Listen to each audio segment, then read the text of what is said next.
이런 극심한 금단과 함께 찾아온 것이 인지 능력의 저하였습니다. 학창 시절 제법 지능지수가 높다는 평가를 받던 저인데 도무지 암기가 되지 않았습니다.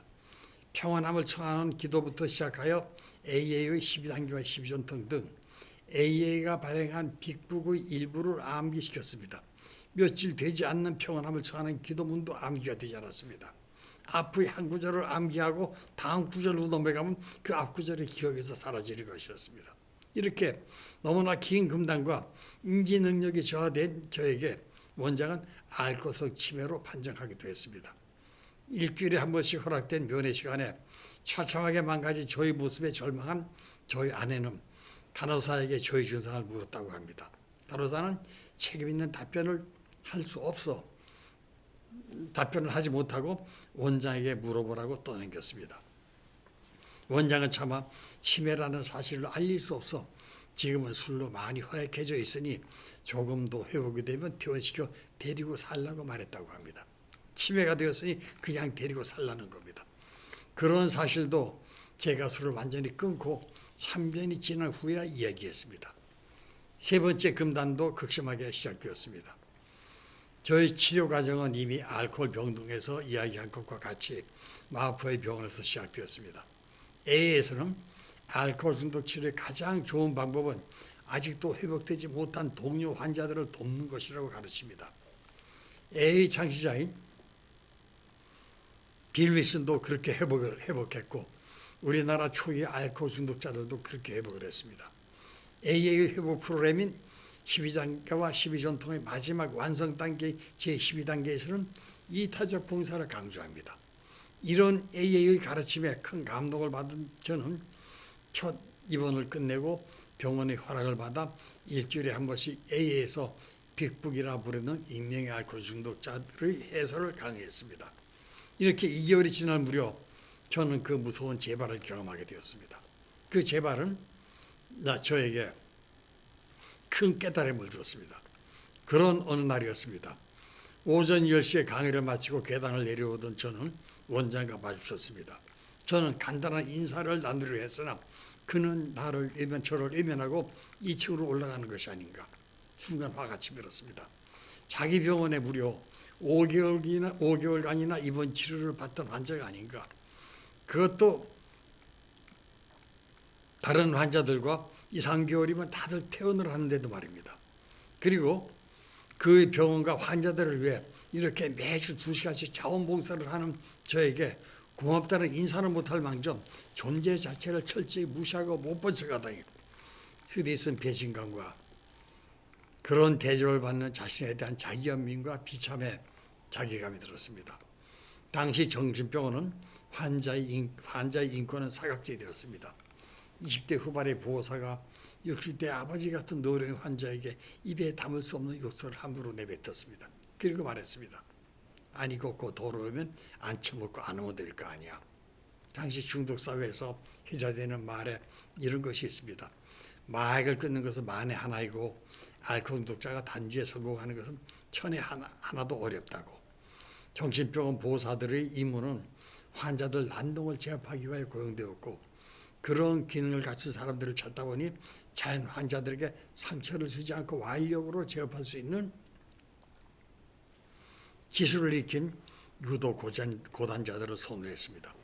그들 중 실력을 인정받는 사람들은 도장 사범이나 유도팀 코치로 취업했으나 그런 기회를 얻지 못하는 사람들 중 인물과 정신병원 보호사로 취업을 했습니다. 그것도 영구적인 직장이 아니라 잠시 거쳐가는 임시 정거장으로 사용되었습니다. 그런 그들에게 환자의 인권 같은 것은 기대할 수가 없었습니다. 모든 의사에게서 슈바이처나 부산의 슈바이처 장기려 박사의 잔영이라도 찾으려는 나의 잘못된 생각 때문이었을까? 물론 모든 의사가 다 그렇지만은 않겠지만 그 원장에게서 나는 그저 진료비를 제공하는 돈벌이 수단에 지나지 않는 것인가? 언제 재발할지 모르는 영원한 환자인 알코올 중독자의 저를 원장은 알코올 중독자 이상도 이하도 아닌 그냥 진료비로 그 지갑을 채워주는 환자일 뿐이라는 생각이 저의 뇌리를 떠나지 않았습니다. 그런 생각이 저의 머리를 가득 채우자 다시는 그 병원에 가기는커녕 보기도 싫었습니다. 그런 괴로운 본면 속에서 헤어나지 못하고 귀갓길에 오른 저는 절대 마셔서는 안 되는 소주를 한 병 통째로 마시고 귀가했습니다. 재발이 시작된 것이었습니다. 그때의 실패는 나중에 저에게 크나큰 교훈이 되었습니다. A에서는 봉사 앞에 그냥 봉사가 아니라 꼭 이타적 봉사라고 강조를 합니다. 우리가 흔히 역전 앞이라는 말을 자주 씁니다. 역전이라는 어휘에는 이미 역 앞이라는 뜻이 포함되어 있는데 역전에 또 앞을 덧붙여 쓰는 것은 일종의 군더더기로 잘못된 언어 습관이 아닙니까? 봉사란 단어 앞에 이타적이라는 말을 덧붙이는 것도 이와 같이 잘못된 것입니다.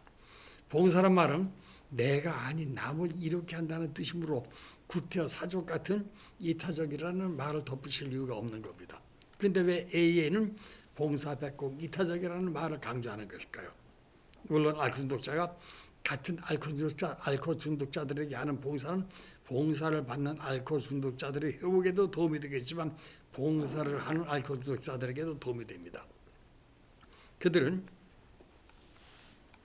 봉사하는 동안 그들을 도우며 그들의 모습에서 자신이 마시던 시절 옛 모습을 돌아보게 하고 또 나도 마시면 다시 적골이 될 수 있으니 다시 마시지는 말아야지 하는 단주 의지를 강화해 줍니다. 그래서 이타적 봉사가 이제적 봉사, 즉 자신을 이롭게 하는 봉사로 되돌아오는 겁니다. 심지어 봉사하는 알코올 중독자가 단주를 유지하기 위해 마시는 중독자가 필요하다고요. 그러니까 묻지도 따지지도 말고 아직도 고통받고 있는 알코올 중독자들에게 하는 봉사가 나의 단주에 도움이 된다는 순수한 뜻만 받아들이고 다른 어떤 보상도 기대하지 않는 봉사를 해야만 합니다. 어떤 물질적 보상도 듣기에 달콤한 칭찬도 기대하지 않는 순수한 봉사가 필요합니다.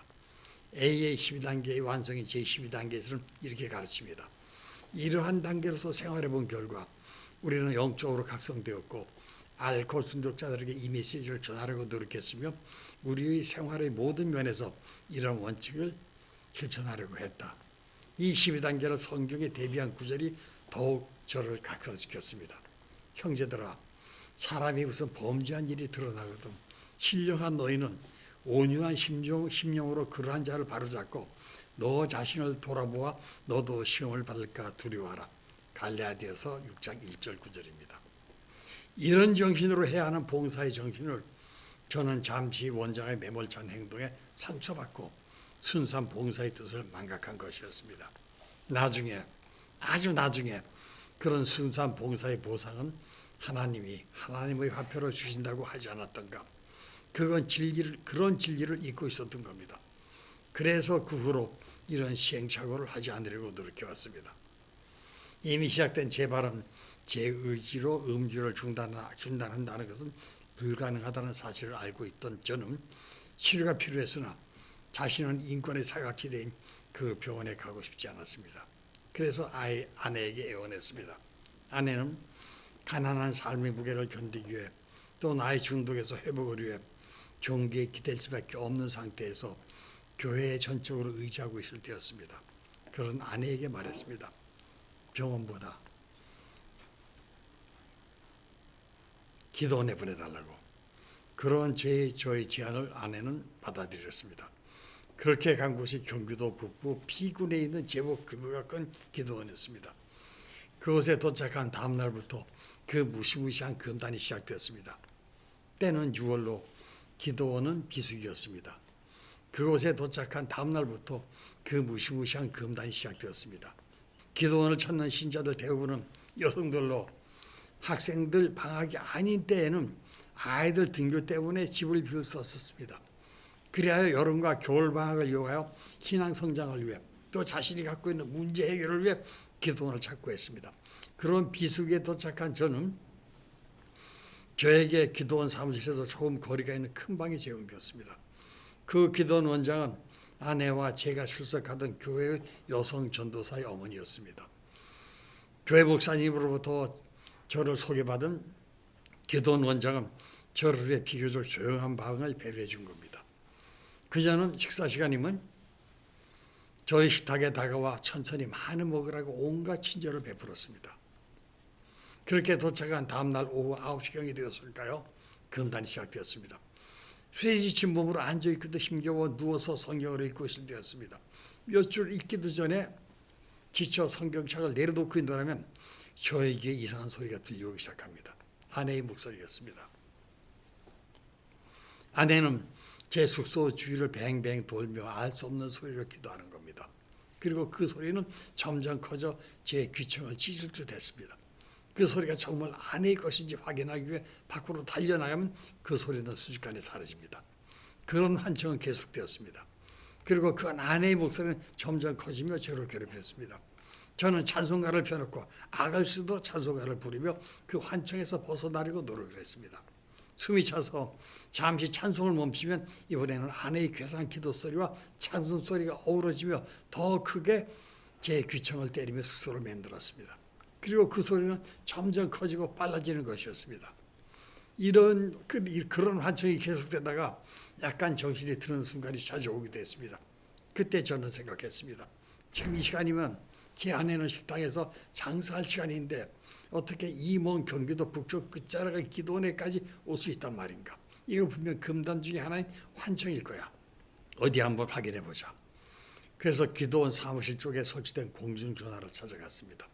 칠흑 같은 어두운 밤길이고 또 지리에도 익숙하지 못하고 다리에도 힘이 없어 넘어지며 뒹굴다시피 하며 가까스로 공중전화를 찾았습니다.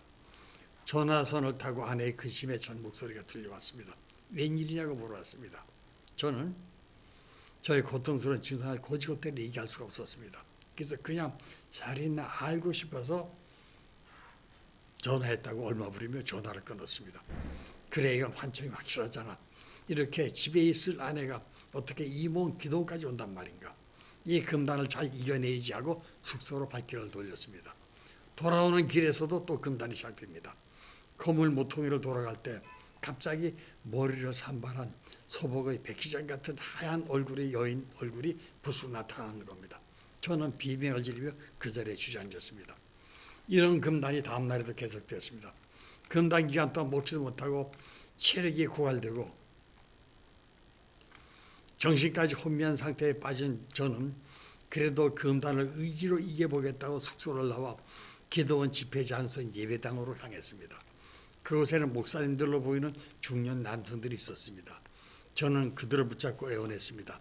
자꾸 헛것이 보이니 저를 위해 안수기도 좀 해달라고요. 그들 목사님 세 분이 저 머리와 어깨에 손을 얹고 기도를 했습니다. 축사기 되었습니다. 예수 그리스도 이름으로 명하노니 악한 마귀는 당장 물러가라고. 그러나 숙소에 돌아오면 환청은 계속되었습니다. 그리고 다음 날 이번에는 환시가 시작되었습니다. 낮 시간이었습니다. 웬일인지 낮에는 환각이 그리 심하지 않았습니다. 누워서 성경을 읽고 있다가 잠시 쉬기 위해 누운 상태에서 눈 밖으로 눈을 돌렸습니다. 6월 초여름이라 신문을 활짝 열어놓고 있었습니다.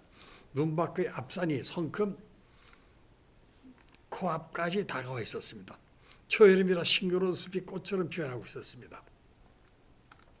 멍한 눈으로 숲을 한참 바라보고 있을 때였습니다. 그 숲속에서 저희 어머니와 막내 아들이 나타났습니다. 그들은 매우 즐거워 보였습니다. 무슨 이야기인지 주고받으며 웃고 있었습니다. 저는 너무나 반가워 어머니와 아들의 이름을 부르며 산자락으로 달려갔습니다. 피리문을 빠져나와 산 밑에 미쳐 도달하기도 전에 그들의 모습은 감쪽같이 사라졌습니다.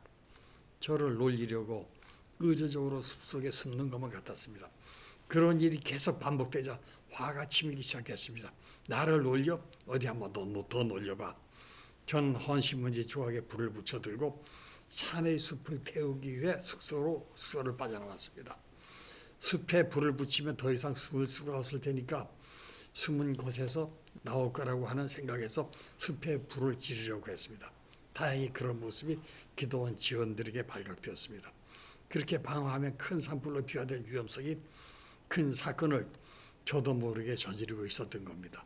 기도원의 비상이 걸리고 곧 아내에게 전후 사정이 알려지고 다시 마포의 병원으로 후송되었습니다. 그런 위험한 금단을 기도원에서는 감당할 수 없기 때문이었습니다.